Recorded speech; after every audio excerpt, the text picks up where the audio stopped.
Let me start with a question. What is one thing you know you should be doing, but you keep putting it off because it scares you? Is it starting that business? Or maybe you're launching a podcast. Could it be you want to speak up in a room? Maybe share your ideas publicly. Fear rarely shows up yelling, "Don't do it." Fear is much more smarter than that.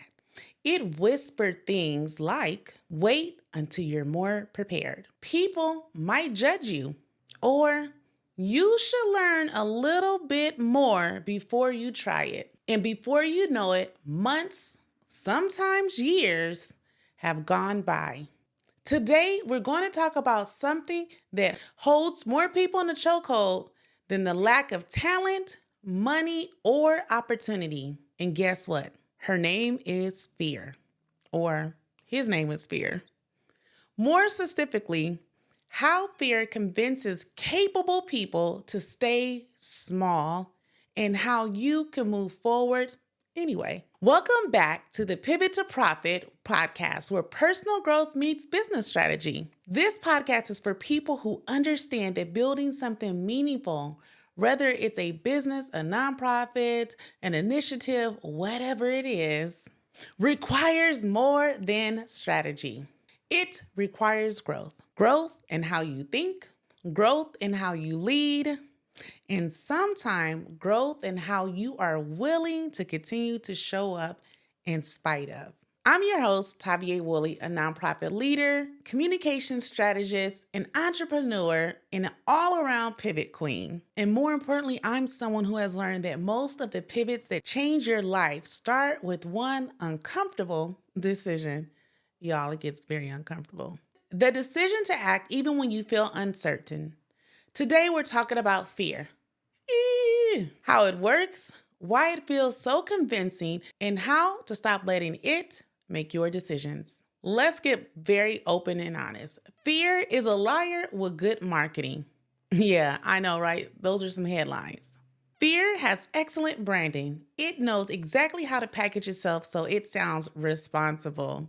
Fear rarely introduces itself as fear. It doesn't say, "Hey, Tavier, I'm fear. I'm coming to distract you." Instead, it disguises itself as practicality. It sounds like, "Maybe you should research just a little bit more. Maybe now isn't the best time. And maybe you should wait until things are more stable." You've heard some of these before? Yeah, I know, right? And those thoughts can feel very reasonable. But sometimes what we call being realistic is actually fear trying to delay action. So let me hit you with a mini lesson. Number one, there is a difference between preparing and procrastinating. Yep, there is. I know. Preparation moves you towards the goal. Preparation keeps you circling around the idea without any actual action. Preparation sounds like, "I need to outline my plan this week." And procrastination, well, it sounds a little bit like this: "I should probably read 5 more books before I try." At some point, the learning phase has to turn into the doing phase because experience will teach you more than endless preparation ever will. So here's an action step. Take one goal you've been preparing for and write down the next real step that requires action, not research. For example, instead of research podcast equipment, the action step becomes record the first test episode. Instead of learn more about starting a business, the action step becomes register the business name or domain. Your rule this week: one action before one information. So let's talk about why fear feels so real. We're going to include a little bit of the brain science here. So let's talk about something that I find deeply fascinating about how our brains work. Because understanding this helps explain why fear can feel so powerful, even when you're not actually in danger. Our brains are designed to keep us alive, right? Thousands of years ago, our survival depended on recognizing threats quickly. Predators, dangerous environments, and things that quite honestly could just take us out at any moment, aka things that could cause us physical harm. So our brains develop something called the fight or flight response. Y'all heard that before? Well, great. When your brain detects a threat, it releases stress hormones like adrenaline and cortisol. Your heart rate will increase and your breathing changes.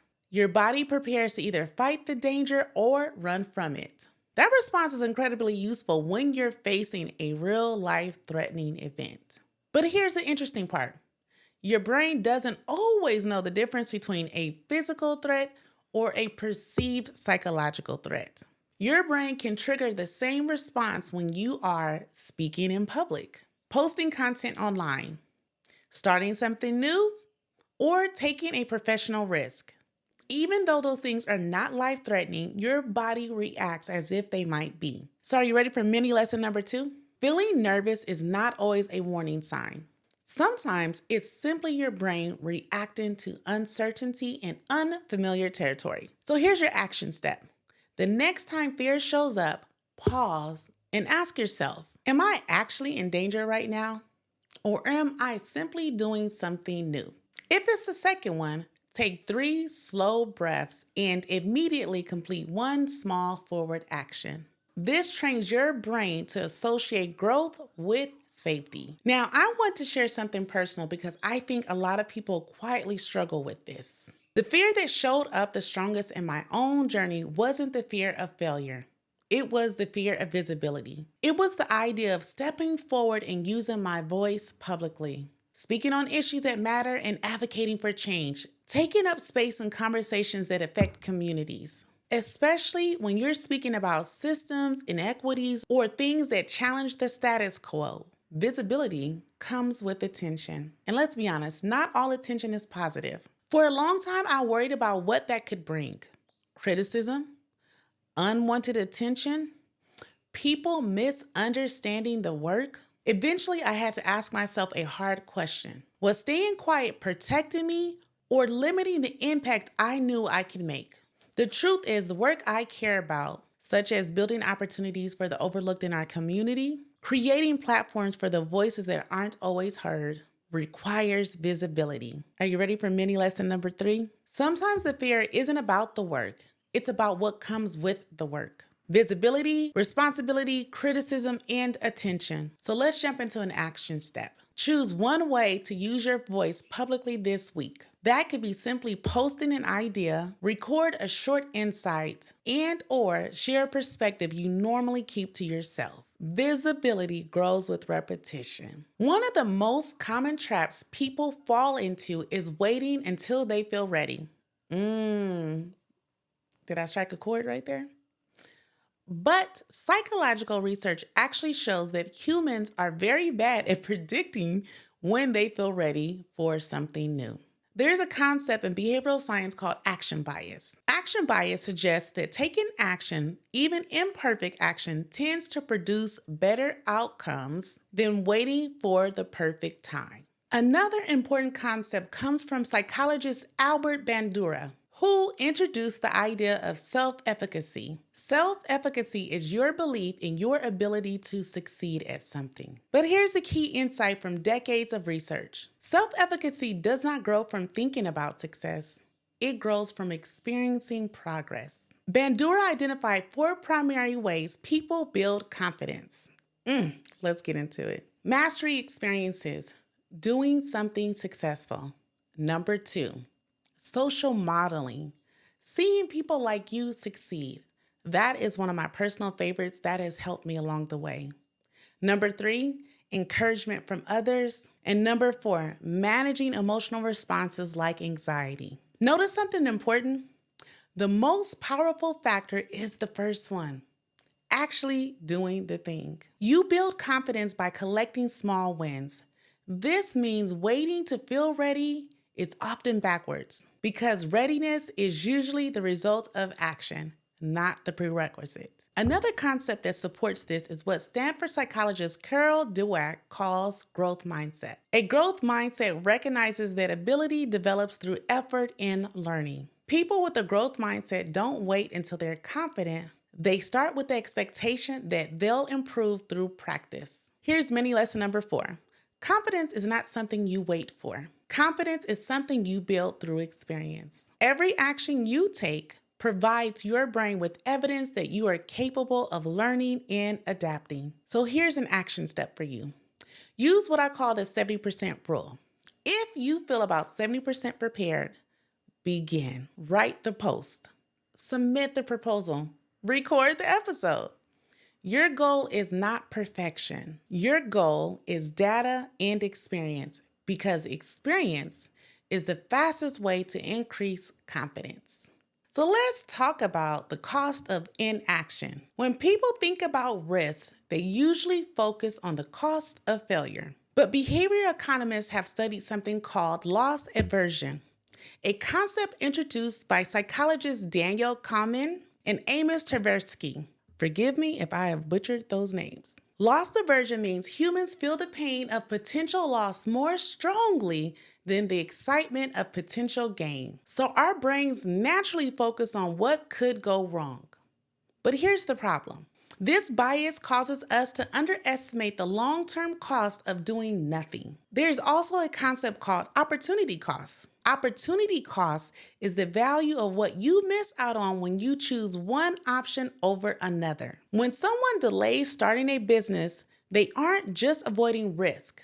They are also giving up experience, skill development, relationships, and networks, and of course, financial opportunities. Research on career development also shows that early experimentation leads to better long-term outcomes. People who try ideals earlier gain more information and adjust faster. People who delay experimentation often lose time that cannot be recovered. So here's mini lesson number 5. The real risk isn't always failing. Sometimes the real risk is never starting. Years of hesitation can quietly erase opportunities you never even get to see. So your action step, do something called a future regret test. This is what I do for all things. Ask yourself this question: 5 years from now, which will I regret more? Trying and failing, or never trying at all? Then take one concrete step within the next 72 hours toward the option you would regret not pursuing. Small actions compound into major outcomes. So up to this point, we've talked about what fear is and why it happens. But the real question becomes, how do people actually move through fear in a practical way? Psychology research gives us some helpful answers. One of the most well-documented methods is something called exposure therapy. Exposure therapy is widely used in cognitive behavior therapy, and it's based on a simple idea. A simple idea, but it's not simple, so don't think you're a therapist, okay? The more you gradually expose yourself to something that feels intimidating, the less power that fear has over time. Your brain learns through experience that the situation is survivable. This process is called habituation, where repeated exposure reduces the intensity of the emotional response. For example, the first time someone speaks in public, their heart races and their mind goes blank. But if they speak again and again and again, their nervous system slowly recalibrates. The situation stops feeling like a threat. The same principle applies to professional growth. Publishing your ideas, starting a business, and recording your voice or sharing your story. The first attempt often feels overwhelming. And yes, I get overwhelmed and experience these things still. But repetition rewires the brain. Another useful framework comes from acceptance and commitment therapy, often called ACT. Now remember, I'm not a therapist. You're probably not a therapist, but maybe you are. So we're just taking these concepts very lightweight. Instead of trying to eliminate fear, ACT encourages people to acknowledge the emotion and still take action aligned with their values. In other words, fear can exist in the room. It just doesn't get to control the outcome. Mini lesson number 6. Fear loses influence when you build evidence through repeated action. Your brain stops treating something as a threat once it has enough experiences proving that the situation is indeed manageable. So here's an action step. Choose one activity that currently triggers discomfort, something that matters to your goals. Then create a graduated exposure plan.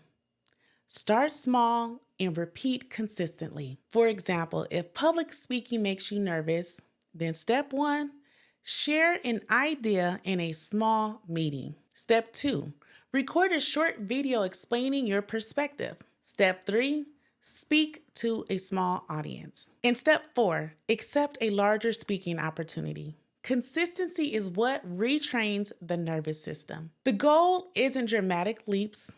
The goal is progressive exposure to growth. One of the biggest misconceptions about courageous people is that they feel less fear. I don't know why people think that. But research and historical examples show something very different. Courageous people don't experience less fear, they just prioritize something else more strongly than fear. Psychologists studying motivation often point to values-based decision making. When people are clear about their values, what they care deeply about, they are more willing to tolerate discomfort in pursuit of those values. Think about people who advocate for change, entrepreneurs who build companies despite uncertainty, leaders who challenge broken systems. Their courage doesn't come from the absence of fear. It comes from clarity about why the work matters. When purpose becomes stronger than hesitation, behavior shifts. This is why so many people experience a turning point when they connect their work to something meaningful. For me, that realization became clear when I thought about the issues I care deeply about. Once I framed visibility around the impact it could create, the fear of attention became less important than the possibility of change. Purpose reframes risk. Mini lesson number 7. Fear becomes easier to move through when your actions are anchored in clear values and purpose. When people know why something matters, they develop more resiliency in the face of uncertainty. Your action step. Take 10 minutes this week and write down 3 answers to this question. What kind of impact do I want my work or voice to have over the next 5 years? Then ask yourself, what actions today would move me slightly closer to that vision? Not perfect actions, not massive action, just directional progress. Clarity about purpose is one of the most powerful antidotes to hesitation. If you're listening today and you're feeling nervous about your next step, let me remind you of something very simple. Fear doesn't always mean you're going the wrong direction.